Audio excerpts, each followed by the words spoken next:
झाले तिला किती, पण आपल्या आई सारखं मला कुठंच दिसत नाही. आता दिपोळी झाल्यावर गोरे बाबांना खोकला आला म्हणून ऍडमिट झाले 2-3 दिवस. मी धनेर आंबळीचा आपला नारळ उभा करायच्या दिवशी आम्ही दवाखान्यात होतो 2 जण. तर मी त्यांना सकाळी सकाळी म्हणले गोरे बाबाला, म्हणलं बाई आज किती आनंदाचा दिवस आहे हो, आणि आपण दवाखान्यात. माझ्या मनाला खूप वाईट वाटलं ते. म्हणजे घरातला कार्यक्रम तर काही आम्ही टाळते नाही, आमच्या घरातलं कोणी ना कोणी प्रत्येक कार्यक्रमाला राहतो. तर ते म्हणते नको काळजी करू, जातील पोरं कार्यक्रमाला. म्हणलं अहो पण पोरं जातील कार्यक्रमाला, पण तिकडे गेल्याशिवाय आईचा वैभव आपल्याला नजर पडत नाही ना, सत्संग नजर पडत नाही, हे आपले देव नजर पडती नाही. बरोबर आहे का नाही? मग असं करता करता करता करता दिवसभर मला ती चिंताच. जेव्हा रात्री झोपले मी, झोपता झोपता माझा नेहमी नित्यनेमाचा हरिपाठ, नाथाचा हरिपाठ. आता तिकडे दवाखान्यात पुढे मोठ्यानं हरिपाठ घ्यावा, पण आपला नित्यनेम चालवायचा ना.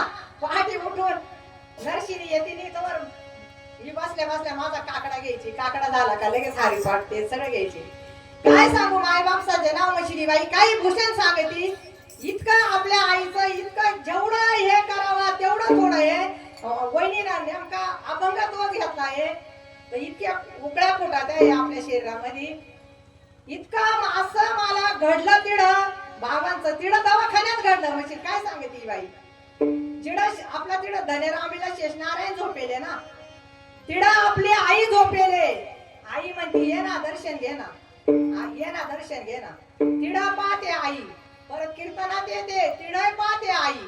असं का बरं झालं मला, असं का बरं झालं मला, राहू राहू तेच मला, तेच मला.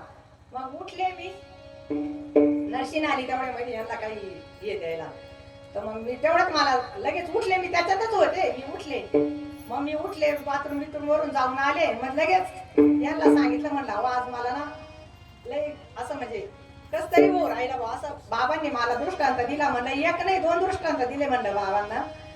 तर मग म्हणजे पा किती आपल्या आईची आपल्यावर किती कृपा आहे.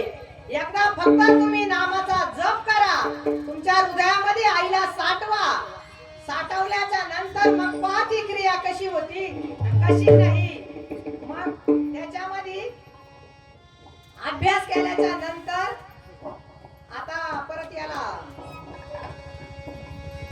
आळंदीला गेलो आम्ही. आळंदीला पण तेच, मी निश्चित तीर्थाला जाते, जायला नाही म्हणत नाही, पण तिला पहिला आधी आपल्या आईचा उदो उदो, मग त्या देवाचा उदो उदो. कारण का आपल्याला आईनं दाखवला ना देव, बरोबर आहे का नाही?